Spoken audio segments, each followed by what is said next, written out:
C'est pas sorcier de voir des traders institutionnels qui sont plus rentables que des traders lambda. C'est juste que eux, ils poussent leurs analyses. T'as une data de façade que tout le monde voit dans le calendrier, si c'est vert ou si c'est rouge, mais en réalité, c'est bien plus complexe que ça. Il y a vraiment beaucoup de place. Là, je suis quand même en daily. Mais parce que tout le monde s'oriente vers la facilité, encore une fois. Alors qu'en réalité, c'est pas si complexe que ça. C'est parti pour un nouvel épisode de Market Call, encore une semaine très chargée. On a eu pas mal de mouvements aussi sur les marchés, beaucoup de news autour du Forex. Donc on va essayer de récap tout ça. Ouais, cette semaine, c'était vraiment beaucoup FX. Beaucoup FX, beaucoup de data juste sur le Forex. On n'a pas eu grand-chose d'autre niveau des marchés globaux. Pourtant, on essaye vraiment d'analyser tout, mais là, cette semaine, il n'y avait vraiment pas grand-chose. Quelques sorties d'entreprises technologiques, mais rien qui change vraiment les fondamentaux globaux. Cette semaine, du coup, les marchés, j'ai l'impression qu'ils ont été un peu assez plats au final. Quand tu regardes un peu le S&P 500, très plat. En weekly, on a pris 0,47%, donc vraiment très plat pour le coup. Au niveau du dollar américain, pareil, on a été très plat, très rangé. On est sur des niveaux qui sont très intéressants, donc il faudra continuer d'analyser ça. Les fondamentaux aussi ont pas mal changé cette semaine, donc pareil, on va analyser ça dans ce market call. Et sinon, ouais, globalement, on n'a pas eu beaucoup de mouvements, ni sur le gold non plus. C'était vraiment pétrole aussi. Pétrole, par contre, on a eu des mouvements. Le pétrole, il a pris quasiment 7%, 6,92 environ. Bon, c'est justifié avec ce qui se passe autour du conflit. On commence à répercuter un peu toutes les news qu'on a eues la semaine dernière. Mais en réalité, on n'a pas non plus de gros changements. C'est plus de la continuation et de la correction de ce qu'on voyait précédemment. Et après aussi, le pétrole, ce qu'il faut se dire, c'est que cette semaine, du coup, il a pris 7% à peu près en weekly. Maintenant, avec les volatilités aussi dernièrement, c'est pas non plus un chiffre extrêmement choquant. Donc, on a un conflit Iran-US qui se maintient, mais au final, il n'y a pas non plus d'énormes répercussions sur le pétrole pour le moment. Après, on pourra avoir justement une tendance haussière entre guillemets plus tranquille. C'est un peu ce qu'on est en train de voir, potentiellement une tendance haussière qui pourrait reprendre de manière assez tranquille entre guillemets, parce qu'on n'a pas de news vraiment d'un coup qui vient changer les fondamentaux, mais plus un ensemble de news qui fait que le marché est un peu en dents de scie. Donc ça va être assez intéressant, mais globalement, sinon, Iran-US, c'est pas passé grand-chose cette semaine. On va en reparler. Ce qui reste assez important aussi, c'est vraiment d'analyser l'ensemble des marchés. Analyser l'ensemble des marchés, nous, c'est ce qu'on fait toutes les semaines. Le but de ce market call aussi, c'est ça, c'est d'analyser tous ensemble l'ensemble des marchés. Et les connexions intermarchés sont extrêmement importantes. Nous, par exemple, on trade globalement quasiment que le Forex, ou en tout cas 95% le FX. Maintenant, il faut vraiment analyser l'US Oil, le Gold, analyser les obligations, etc. pour vraiment avoir une analyse complète et professionnelle des marchés. Et c'est ce qu'on essaie de faire actuellement. En fait, tous les marchés, comme tu l'as dit, sont connectés et c'est pour ça qu'il faut constamment faire ces analyses-là. Nous, on le fait aussi avec les membres de l'académie, c'est important. Il faut que chacun puisse être en capacité d'analyser soi-même tous les marchés, peu importe le marché qu'on trade, tu auras forcément un impact indirect de par un autre marché qui est connecté au tien. Donc, il faut toujours avoir un œil global. Par exemple, nous, on trade, bon, comme tu l'as dit, 90-95% du FX. Mais ça n'empêche qu'il y a beaucoup d'impact sur des marchés tierces qui viennent impacter le marché Forex. Et pareil, si demain on tradait uniquement le marché action, forcément, suivre la macro, suivre les news qui se passent aux US sur les marchés Forex, ça aura aussi un impact sur les actions.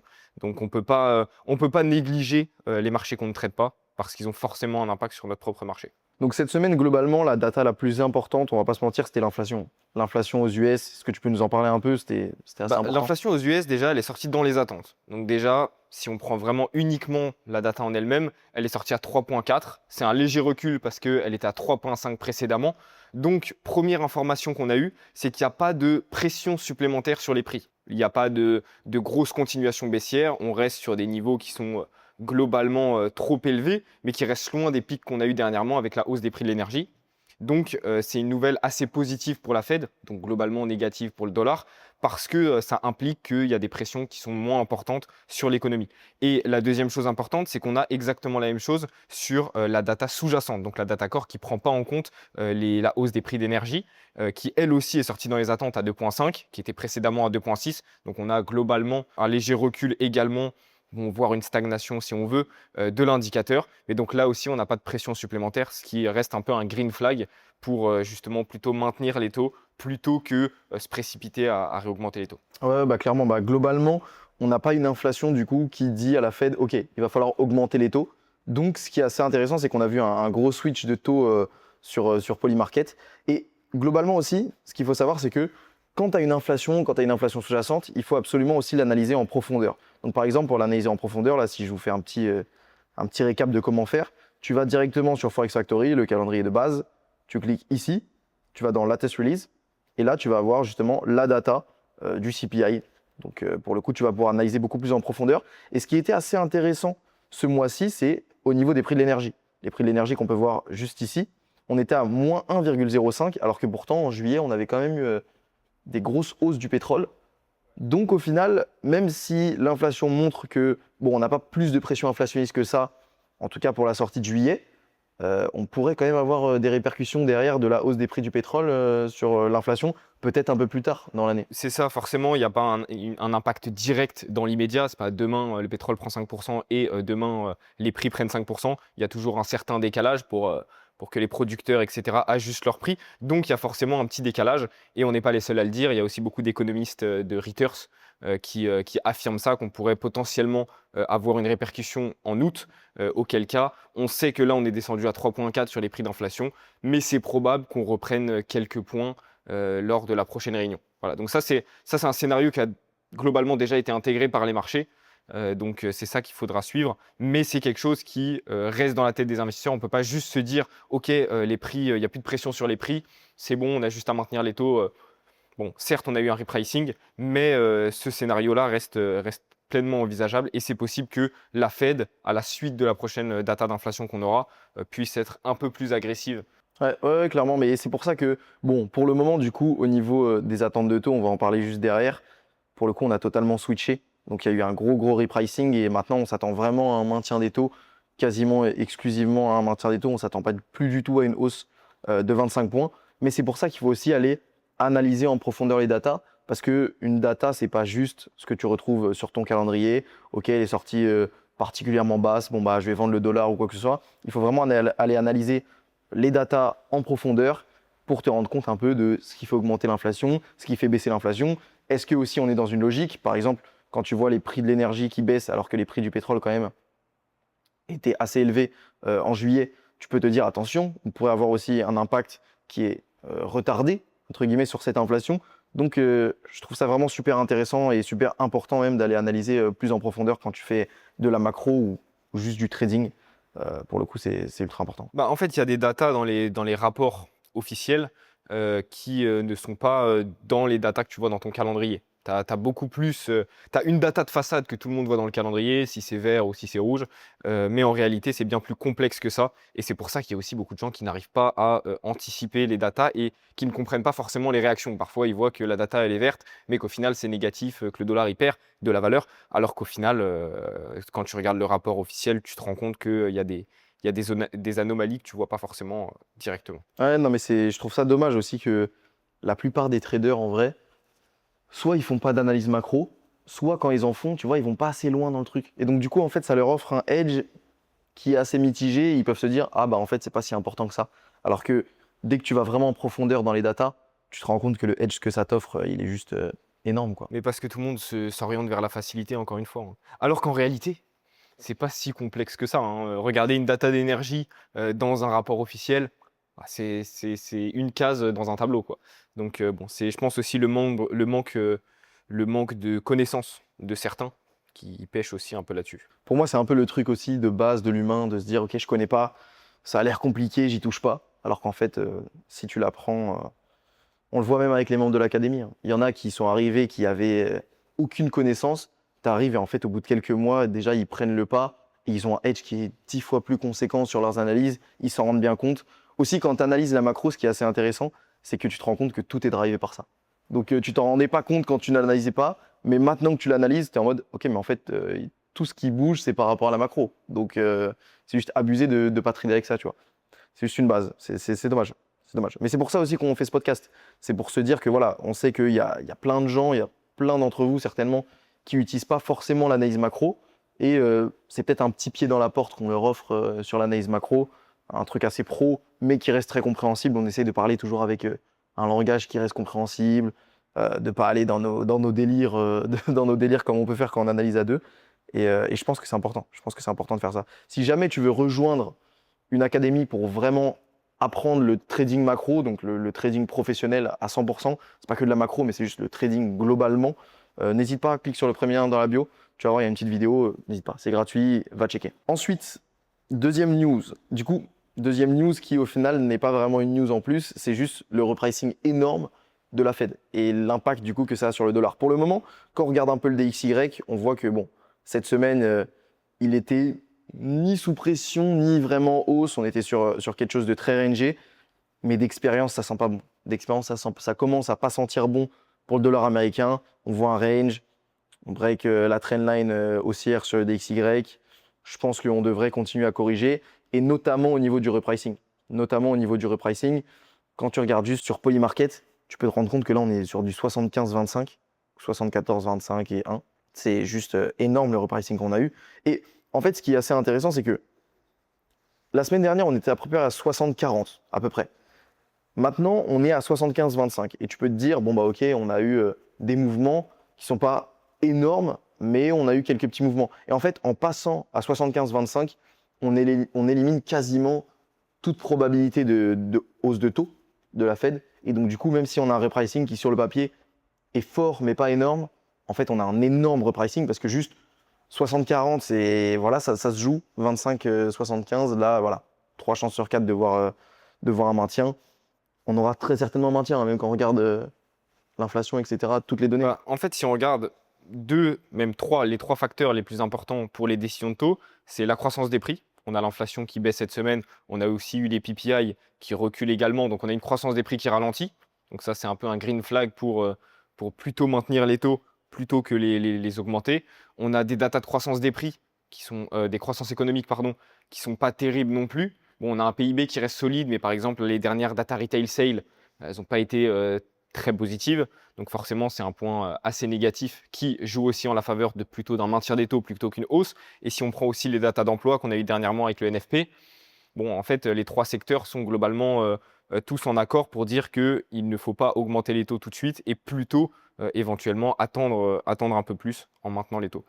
Donc voilà, ça c'est les trois gros secteurs qu'il faut analyser pour essayer d'anticiper les décisions de taux. Ensuite, il faut quand même comprendre et savoir qu'il y a toujours des pressions potentielles qui pourraient arriver de par la hausse des prix de l'énergie, donc avec le regain pétrole qui ne s'est pas forcément énormément répercuté sur les prix d'inflation de cette semaine, qui pourrait arriver plus tard. C'est un élément à prendre en compte, mais c'est pour ça que la balance a vraiment switch au niveau des attentes de taux. Ouais, et ce qu'il faut savoir aussi, c'est que dans un marché comme ça, où bah, par exemple, là, je vous ouvre l'inflation. Donc en haut, on a l'inflation et en dessous, on a l'inflation sous-jacente, qui est du coup moins volatile. Et on peut voir que dans un marché comme ça, où l'inflation a globalement baissé, on n'est plus à des énormes niveaux d'inflation, où on a quand même la guerre, enfin en tout cas le conflit USA-Iran, qui commence un peu on va dire, à se contracter. On ne sait pas exactement ce qui est en train de se passer là-bas et on n'a pas énormément d'infos, on n'a plus énormément d'infos. Bah, ce qu'il faut savoir, c'est que les attentes de taux, c'est quelque chose du coup qui va énormément driver une devise en fait. Ça va énormément driver une devise parce que dans ces contextes-là qui sont assez complexes à trader, assez complexes à évaluer, la chose qui est assez complexe, qui est la plus simple du coup à évaluer, on va dire, c'est les attentes de taux pour une devise. Et forcément, si la devise t'offre moins de taux, donc est juste moins intéressante, c'est moins intéressant d'investir dedans, bon bah forcément, les investisseurs vont vraiment s'éloigner de la devise. Et pour le coup, le DXY, donc l'USD, c'est exactement ce qui se passe actuellement. On n'a pas un gros sentiment du risque, risk-off qui pourrait le maintenir à flot. On n'a pas de données vraiment qui nous disent, OK, bon, les investisseurs vont peut-être attendre pour revendre leur USD. Actuellement, non. On est plutôt dans un sentiment risk-on. On est aux ATH sur le S&P 500. Au niveau de la guerre Iran-US, on n'a pas énormément d'infos. Donc, c'est vraiment au niveau des attentes de taux que les investisseurs vont regarder s'ils vendent ou s'ils achètent une devise. Et pour le coup, bah, dans les faits, les attentes de taux font que l'USD est entre guillemets maintenant assez surévalué, je pense, sur le marché, mine de rien. Exactement. Bon, après, la seule chose qui les maintient quand même un peu sur le dollar à très court terme, c'est aussi les rendements obligataires qui restent toujours assez élevés et toujours très attractifs, mais qui risquent potentiellement de corriger prochainement si les orientations de taux switch. C'est ça, parce que les rendements obligataires, ce qu'il faut savoir, c'est que bon, bah, y a la data quand tu ouvres les rendements obligataires. Là, par exemple, imaginons juste ici, je t'ouvre les rendements obligataires à 2 ans, on voit qu'ils baissent. Il y a la tendance, qui est une tendance ultra importante, donc ça baisse dernièrement, donc Bon, c'est quand même moins bon. Maintenant, il y a aussi juste le taux nominal. Le taux nominal aux US qui est à 3,75%. Donc même si ça baisse, on peut voir que globalement, l'économie des US nous offre le deuxième meilleur taux des 8 plus grosses devises. Voilà, au final, on a quand même un taux qui est quand même assez intéressant, mais qui tend à baisser. Donc l'USD n'est pas globalement surévalué sur le moyen terme. Maintenant, je pense sur le court terme, on pourrait continuer de voir de la baisse peut-être la semaine prochaine. D'ailleurs, dans notre watchlist, on a quand même pas mal de petits trades à vous partager. On Ça va être partagera ça à la fin, hein. Bon, en parlant un peu du conflit USA-Iran, je pense qu'on peut un peu en reparler au niveau des tensions. On n'a pas énormément de news, mais on a quand même la confirmation du moins que les négociations avancent très peu, enfin du moins sont loin d'être à la hauteur de ce qui était attendu il y a quelques jours. Donc on a toujours des tensions assez élevées.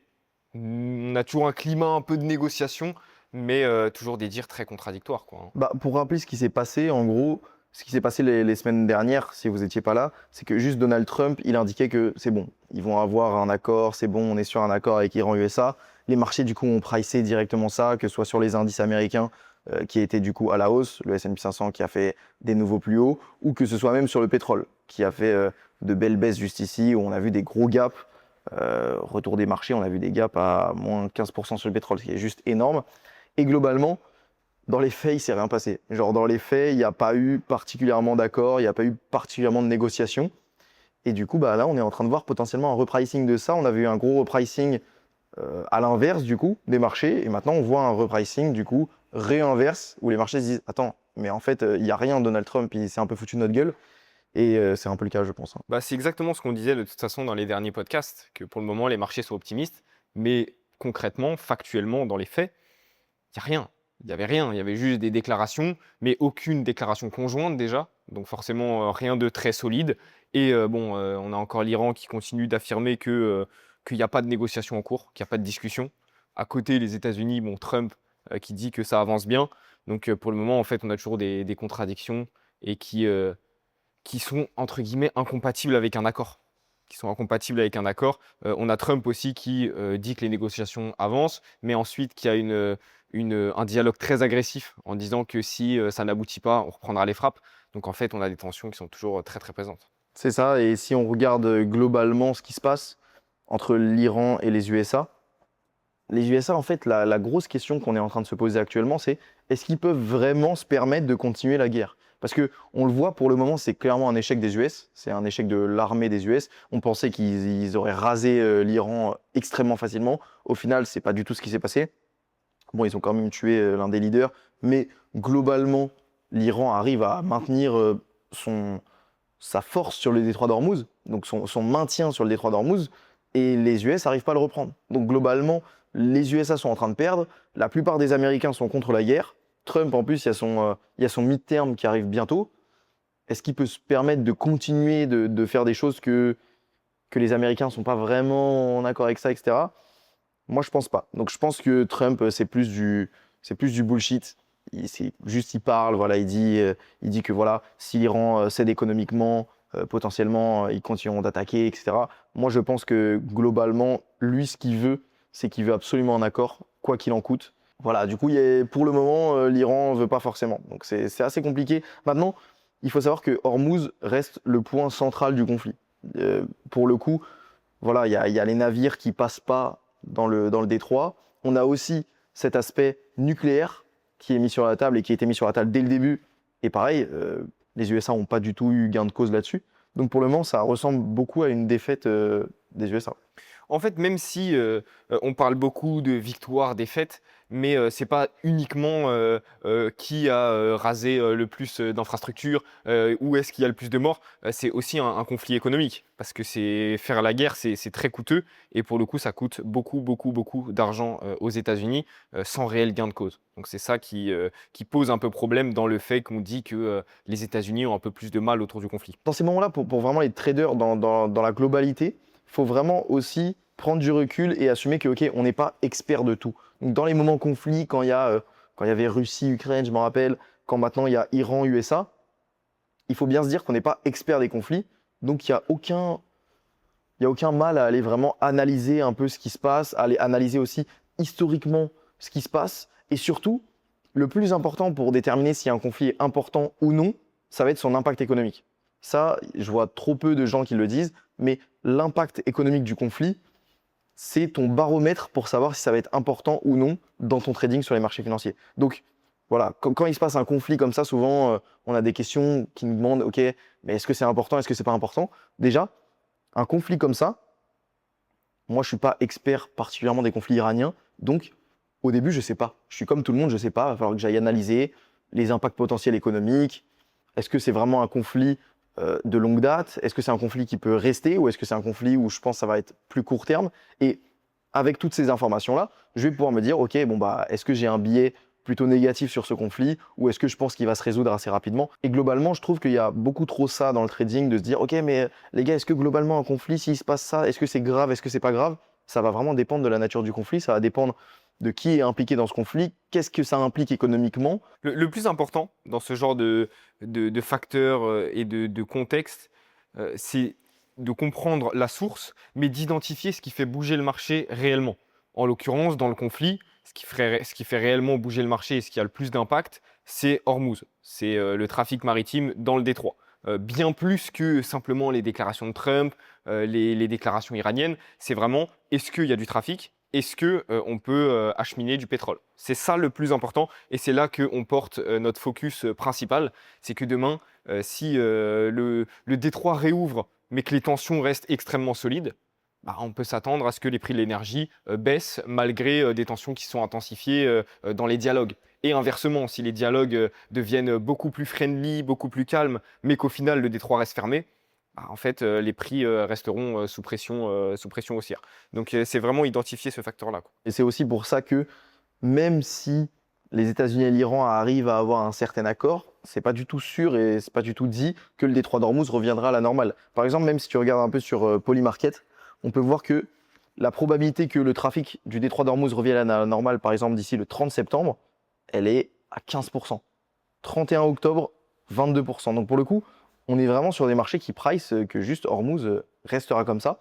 Et quand on a ces marchés qui price ça, mais le pétrole qui est quasiment revenu à des niveaux, enfin, allez, entre deux, entre les niveaux avant conflit, donc qui étaient à 67 $ le baril, et des niveaux en plein dans le conflit qui étaient à quasiment 120 $ le baril, on peut se poser la question de pourquoi le baril est à 82 $, alors que bah, les marchés price clairement pas que les 3 d'Ormuz reviendra à la normale. Et c'est exactement sur ce genre d'analyse qu'il faut vraiment se poser et se dire, voilà, les marchés, les investisseurs globalement, ils réfléchissent comme des êtres humains. Donc, la réflexion que tu as derrière, c'est une réflexion logique et il faut que vous l'ayez, cette réflexion logique sur le marché. C'est pas juste donner à des professionnels de faire des réflexions toutes bêtes comme ça. Il faut vraiment pousser sa réflexion et pas se dire non, c'est réservé pour des élites, c'est réservé pour les traders institutionnels.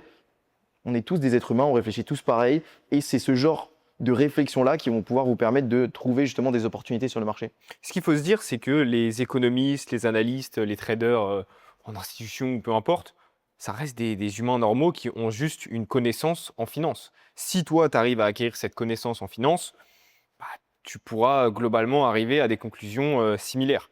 Donc, il faut vraiment se dire que tu peux être capable toi aussi d'analyser et de comprendre et que en réalité, la macroéconomie, comprendre les flux monétaires, c'est pas du tout une science infuse. C'est vraiment à la portée de tous et il ne faut pas avoir de barrières limitantes à ce niveau-là. Il faut juste se dire, quand on a quelque chose qu'on ne comprend pas, on se renseigne bah, pour la comprendre et ensuite en incorporant justement toute cette data, tout cet aspect de connaissance, bah, en fait, tu peux avoir des visions beaucoup plus éclairées sur le marché. C'est ça, nous on en a déjà vu des traders institutionnels, des analystes institutionnels. C'est pas des mecs particulièrement 100 fois plus smart que nous. Absolument pas. Ok, c'est des mecs qui potentiellement ont fait des écoles d'ingénieurs, etc. Donc qui ont quand même un sens de la logique qui est développé. Maintenant, quand tu lui poses des questions sur la géopolitique, sur ses analyses, sur ses entrées en position, il te sort pas des datas de malade, hein. C'est des datas, on les a tous. C'est juste une réflexion derrière qui est peut-être un peu plus poussée que la moyenne des traders. Et donc, du coup, c'est ce qui fait globalement la rentabilité, hein. De toute façon, c'est pas sorcier de voir des traders institutionnels qui sont plus rentables que des traders lambda ou des traders retail, ce qu'on peut appeler. C'est juste que eux, ils poussent leurs analyses. Et encore une fois, pousser leurs analyses, ça ne veut pas dire analyser le delta du gamma de. Pas forcément. Si jamais tu vois un trader institutionnel en hedge fund, par exemple, qui va utiliser l'analyse fondamentale, l'analyse macro, c'est des données exactement comme nous. Il les prend, il essaie de se constituer un billet, il essaie de faire ses réflexions et il va prendre des trades par rapport à ça. Juste après, les risques forcément vont être très bien maîtrisés, les positions vont être très bien exécutées. Maintenant, ça reste des analyses comme nous, il ne faut pas se dire ces mecs-là, c'est pas des aliens, hein. Nous, on a un bon ami à nous qui est un ancien trader instit. On a dîné dernièrement avec lui et on a beaucoup discuté de cette comparaison entre les retail et les traders institutionnels. Et mis à part bon, la partie algo vraiment très développée en institution, les traders qui prennent manuellement des positions, ils tradent exactement de la même manière que les traders retail. Simplement, ils ont des news un peu plus poussées, un peu plus rapides. Et ils ont aussi des filtres qui sont beaucoup plus poussés que nous, étant donné que ils passent par des analystes qui valident leurs positions, qui sont revalidés, qui sont gérés au niveau des risques et que du coup, en fait, in fine, leurs positions sont beaucoup plus structurées. Mais en réalité, un trader retail peut faire exactement les mêmes choses. Il ne faut pas croire non plus aussi que c'est des traders qui vont jamais faire d'erreurs. Nous, on a rencontré des traders institutionnels qui nous parlent des positions dans lesquelles ils ont fait des erreurs, et même plusieurs erreurs que même moi, potentiellement, tu vois, c'est des erreurs que j'aurais pas particulièrement faites. Après, je vais peut-être en faire d'autres que eux n'auraient pas faites. Mais globalement, voilà, c'est pas des aliens, c'est pas des mecs avec 400 de QI, c'est des mecs comme toi et moi. Juste, ils ont des datas qui sont potentiellement plus poussées, donc c'est à toi aussi d'aller chercher de la data. Nous, par exemple, la manière dont on va chercher la data actuellement, c'est pas du tout la même que la manière dont on allait la chercher il y a 4-5 ans. On va sur des sites plus poussés, on sait exactement quoi aller chercher. Bon, maintenant, il y a l'IA, donc c'est encore plus puissant. Et globalement, voilà, faut s'enlever de la tête que ces mecs-là, c'est des machines, entre guillemets. Absolument pas. Bon, prochaine news. Yen, BOJ. Donc, septembre devient un rendez-vous majeur, notamment pour les attentes de taux. Est-ce que tu peux nous en parler un peu? Ouais, bon, ce qu'il faut savoir, c'est que autour du yen, sans prendre en compte sa performance, qui n'a pas été extrêmement forte cette semaine-là, étant donné que on a simplement corrigé une partie de la grosse intervention qu'on a vue précédemment. Mais en réalité, si on prend les fondamentaux purs, les datas macro qu'on a pu avoir, on a quand même un yen qui, fondamentalement parlant, se renforce. Pourquoi? Tout simplement parce que déjà, on a beaucoup d'économistes qui affirment qu'une hausse de taux lors de la prochaine réunion commence à être beaucoup plus probable. Donc ça déjà, c'est quelque chose qui renforce le yen. On a aussi vu les summary of opinion de la dernière réunion de taux, donc en gros les minutes de la dernière réunion de taux, où on comprend que les membres, donc les votants de la Banque centrale, ceux qui décideront pour la prochaine réunion de taux, sont aussi beaucoup plus au quiche qu'ils n'en avaient l'air durant la réunion, la dernière réunion où ils ont maintenu les taux. Donc voilà, on a beaucoup plus d'éléments au quiche autour du yen, ce qui font que les attentes de taux sont globalement renforcées et on pourrait avoir un yen qui reprend globalement une tendance plutôt positive à court terme. Ouais, clairement. Moi, je me rappelle d'une époque, bon, quand j'ai une époque, c'était il y a quelques années, il y a quelques mois même, bon, entre 1 an et 1 an et demi, où les taux US étaient énormes par rapport aux taux japonais. Et actuellement, au final, on commence quand même à avoir un gap qui commence à se combler légèrement. On n'a plus des taux japonais qui sont à 0, là on est à 1, et on va potentiellement passer à 1,25 d'après les estimations. Et on a des taux US qui étaient à 4,5, etc. Là, on est plus à 3,50, 3,75. Donc, bon, globalement, sur le yen, ça commence à être plus intéressant. Sur l'USD yen, ça se ressent aussi au niveau forcément aussi des interventions. Là, on a eu des grosses interventions. Et sur l'USD yen, du coup, voilà, nous, on prévoit potentiellement de la baisse. Ce qui est aussi assez intéressant cette semaine, c'est que, comme on vous a dit, les fondamentaux japonais se sont renforcés. Forcément, on s'attend à plus de hausses de taux. On a des infos aussi privilégiées qui nous disent que voilà, potentiellement, on aura des hausses de taux.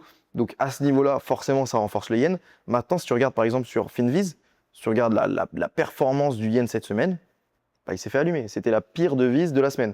Donc, est-ce qu'il n'y aurait pas potentiellement des trucs intéressants à jouer sur le yen la semaine prochaine? Je pense que si, on en a dans la watchlist et on va vous partager ça, ça va être super intéressant. Ça, c'est des opportunités qui sont très intéressantes parce que cette baisse du yen sur cette semaine-là, elle n'est pas liée à ses fondamentaux purs. Elle n'est pas liée aux datas qu'on a eues cette semaine, mais elle est simplement liée au gros volume qu'on a eu précédemment, qui forcément, avec un tel volume, tu as toujours des corrections, tu as des prises de profit, des gens qui ont simplement voulu jouer le court terme. Donc il faut vraiment se dire que la performance du yen de cette semaine-là n'a pas été représentative de ses fondamentaux et de l'évolution fondamentale qu'on a pu avoir. Donc nous, on va potentiellement essayer de jouer ça prochainement et potentiellement acheter du yen. Ouais, franchement, je pense que ça pourrait être quelque chose de super intéressant. Du coup, le repricing est clairement intéressant. On a le Trésor américain qui est intervenu sur le marché, la BOJ qui intervient sur le marché. On commence à avoir un peu un alignement des as sur le yen, tout en se disant aussi que, bon là je vous montre par exemple un USD yen en weekly, il faut bien se dire que vraiment, le yen se fait défoncer depuis maintenant plusieurs années. Donc, et là, c'est sur USD Yen, mais ça serait exactement la même chose sur EuroJPY, sur GBPJPY. Il se fait juste défoncer. On arrive à des niveaux quand même où on se dit, est-ce qu'on ne serait pas globalement surévalué? Même quand tu regardes les yield spreads, qui sont quand même une tendance importante, globalement, dernièrement. Et les yield spreads, pour info, c'est le différentiel de taux, du coup, là, en l'occurrence, entre l'économie US et l'économie japonaise. Et en l'occurrence, il baisse bien, tandis que dernièrement, l'USD Yen a eu tendance à augmenter. Donc, globalement, ça peut indiquer que on a une certaine surévaluation, notamment moyen terme. Ouais. On en a beaucoup discuté aussi dans le dernier call avec les membres de l'académie, où beaucoup pensaient que, en réalité, ok, on a eu l'intervention, on a déjà pas mal reculé, mais ça, oui, je suis d'accord sur du court terme, mais si on dézoome sur le graphique, la marge à la hausse pour le yen, elle est absolument énorme, parce que comme tu l'as dit, ça fait des années, des mois et des mois que le yen perd de la valeur. Donc en fait, on pourrait ne serait-ce que corriger 30% de cette baisse-là, ce serait reprendre énormément de profit sur le marché. Donc en fait, à court terme, oui, mais à moyen long terme, on a une marge à la hausse qui est exceptionnelle. Donc on pourrait carrément aller sur USD Yen chercher les 140, mais facilement sans se dire qu'on a déjà corrigé beaucoup de la récente hausse. 100%, on ne sait pas parce que là, on a eu des corrections sur le court terme qu'il faut se dire, OK, les mouvements des marchés ont été totalement irrationnels, c'est pas du tout logique, etc. Non, sur le court terme, c'était assez logique de corriger parce que sur le court terme, il restait assez sous-évalué par rapport à ses fondamentaux très court terme. Maintenant, sur le moyen terme, on a largement de la place. Et là, par exemple, je vous ai ouvert le graphique du yen japonais. Donc ça, c'est le graphique non-weighted, donc c'est celui qui représente le mieux tout simplement le yen sur le FX. Et on peut se voir que il y a vraiment beaucoup de place. Là, je suis quand même en daily, hein. Je suis en daily et on voit que là, les prix dégringolent alors qu'on est en daily. Donc, il y a énormément de place sur le yen.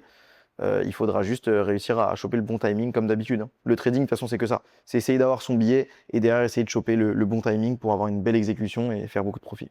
C'est toujours très important sur les graphiques de dézoomer. Parce que si tu te mets en 1 heure, oui, bon, bah, un mouvement, une grosse bougie rouge peut te paraître énorme, alors qu'en réalité, tu te mets en 8 heures, cette bougie rouge, ça reste une bougie 100% classique. Donc voilà, il faut toujours avoir ce recul, et c'est pour ça que le multi-time frame, c'est aussi très important quand vous faites vos analyses. Bon, donc du potentiel en tout cas à jouer sur le yen, on va vous partager ça dans la watchlist juste après. Au niveau du coup de la RBA, au niveau de l'AUD aussi, on a eu du coup la RBA qui a maintenu son taux directeur à 4,35. Globalement, la décision elle a été dans les attentes, mais on a eu une petite surprise au quiche. Est-ce que tu peux nous en parler un peu? Ouais, bon, comme tu l'as dit, 100% du statement était dans les attentes, ouais, c'était patient, nan. Cependant, ce qui a été vraiment considéré comme très au quiche, c'est qu'on a appris que durant cette réunion-là, ils ont évoqué la possibilité d'une hausse de taux. Donc en réalité, ils ont hésité entre un maintien et une hausse.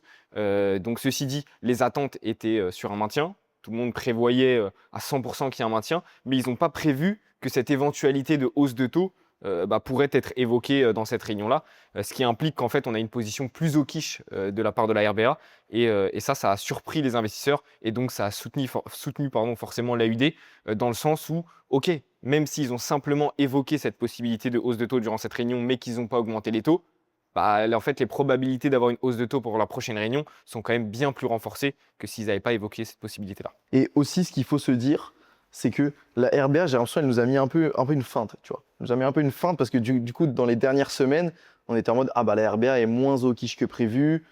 Potentiellement, ça pourrait être intéressant pour de la vente d'AUD. Au final, la RBA est totalement revenue sur ce qu'elle avait dit. On hésite avec des hausses de taux maintenant, carrément. Donc, bon, pour le coup, voilà, l'AUD n'est plus vraiment sous pression. Et sinon, aussi, ce qu'on a eu, c'était Chris Kent, du coup, l'assistant gouverneur de la RBA, qui a pris la parole cette semaine, juste après la réunion. Quand je dis juste après, c'est quelques jours plus tard. Et globalement, lui, il a été un peu plus neutre, déjà. Il a été un peu plus neutre. Il a dit que les taux montraient quand même qu'ils étaient déjà restrictifs. Donc, en théorie, du coup, on n'a pas besoin de réaugmenter les taux. Maintenant, il a dit, bon, si on voit quand même une inflation qui remonte, on réaugmentera les taux, tant pis. Donc, ça reste un peu plus data dépendant qu'une RBA qui hésite avec une hausse de taux. Donc, c'était un peu mieux peut-être accueilli par les marchés, donc un peu plus de ventes sur de l'AUD. Mais en réalité, à titre personnel, j'estime que ça ne change pas non plus 100% la donne, étant donné que, avec ce qui se passe dans toutes les autres banques centrales, cette probabilité de hausse n'est pas illogique. N'est pas illogique et aurait pu être pricée par les marchés. En l'occurrence, ça n'a pas été le cas. Mais en tout cas, moi, je trouve rien de surprenant au fait qu'ils aient évoqué la possibilité d'une hausse de taux. Donc, je pense pas que c'est non plus un facteur extrêmement positif sur l'AUD à long terme, même si c'est logique cette semaine de voir un AUD qui se renforce, hein. Ouais, je pense que globalement, ça reste assez positif sur le court moyen terme. Maintenant, la grosse modification fondamentale, c'est vraiment par rapport au NZD. Quand tu vois sur l'AUD NZD, là, on a vraiment du coup un gros changement fondamental parce que bon, bah, l'AUD NZD, quand tu traites ça, c'est vraiment le contraste entre ce que la RBA va faire et ce que la RBNZ va faire. Il n'y a pas cet aspect de sentiment du risque qui rentre en compte.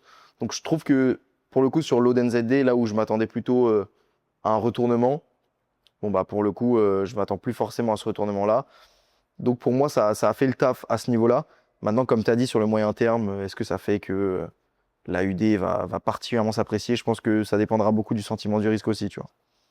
Donc à voir, à voir. Je suis d'accord. Je pense qu'en l'occurrence, là, c'est intéressant de jouer contre du NZD, différentiel économique, mais en réalité, sur d'autres paires, ce sera plus à suivre. Au niveau du coup de la dernière data, on a eu le PIB au Royaume-Uni. Bon, il n'y a pas grand-chose à dire dessus, il a été solide. La BOE est potentiellement plus au quiche. Solide, un peu moins fort que lors du précédent trimestre, mais bon, il reste quand même assez solide, donc il n'y a pas de gros changements. Ça renforce l'idée que l'économie se porte globalement bien, mais pareil, on n'a pas d'informations comme quoi elle est bien plus robuste qu'attendu. Mais voilà, ça reste, en fait, ça reste une data positive dans le sens où on n'a pas de détérioration. Donc en fait, c'est un poids en moins. Les inquiétudes autour d'une économie plus faible sont un peu mis de côté. Et voilà, mais sinon, rien de très positif pour la data en elle-même. Ouais, 100%. Et surtout qu'en fait, là où c'est positif, c'est que c'est surtout, comme tu dis, pas négatif. Et en fait, en 2025, l'économie des United Kingdom nous a vraiment fait assez peur. On était du coup au Q2 à 0,2, Q3 à 0,1, Q4 à 0,1. On était vraiment pas loin d'une récession potentielle. Au final, on a un Q1 2026 qui se passe très bien, un Q2 qui se passe très bien. Donc, on peut souffler au niveau de la BOE et ça, c'est une bonne chose. Et au niveau de cette data PIB, c'est exactement comme la data d'inflation qu'on vous a montré juste avant. C'est le genre de data qu'il faut aller analyser aussi pour voir bah, quel secteur a plus ou moins poussé. Et ça va nous aider aussi pour savoir si sur le moyen terme, ça pourrait être poussé. Donc, tu cliques ici, juste ici, hop, t'ouvres. Tu vois première estimation PIB trimestriel du PIB au Royaume-Uni. Tu cliques. Et là, du coup, là, tu as toute la data, les chiffres clés, toutes les infos, quoi. Pour donner un petit tips sur ces rapports, les rapports du PIB britannique sont jamais très clairs, étant donné que c'est des gros pavés dans le rapport. Nous, le petit X qu'on a, c'est ce qui nous intéresse vraiment, c'est le secteur des services, qui est la composante la plus importante de l'économie. Donc nous, c'est vraiment la data des services qui nous intéresse. Donc en fait, tu fais commande F et tu tapes service et tu as directement dans le rapport la partie qui t'intéresse sur les services. Voilà, c'est un petit tips si ça vous intéresse. Mais Exactement. c'est comme ça qu'on fonctionne, nous. 100%, 100%. Donc voilà, soit tu fais ce petit commande F. Tu peux aussi aller checker juste ici. Donc là, tu as les importations, les dépenses de ménage, tout ça. Donc tu vois vraiment d'où ça vient et c'est vraiment super important. Donc cette semaine, globalement, beaucoup de données, surtout FX. Mais du coup, ça nous a ouvert beaucoup d'opportunités sur la watchlist et on va vous partager ça. Bon, on ne vous partage pas directement ça sur YouTube. Ça, on va le partager avec les membres de l'académie. Donc, encore une fois, si jamais tu veux juste checker la watchlist, n'hésite pas, clique sur le premier lien en bio. La watchlist, c'est vraiment le moment où, OK, là, on a fait l'analyse, entre guillemets, un peu chiante des analystes. Et OK, maintenant, on va exécuter sur le marché pour faire du vrai argent. Donc, bah, si jamais ça t'intéresse, n'hésite pas, clique sur le premier lien en bio. Et nous, on commence direct par la watchlist. Au niveau de la watchlist, ce qui était vraiment important cette semaine et intéressant,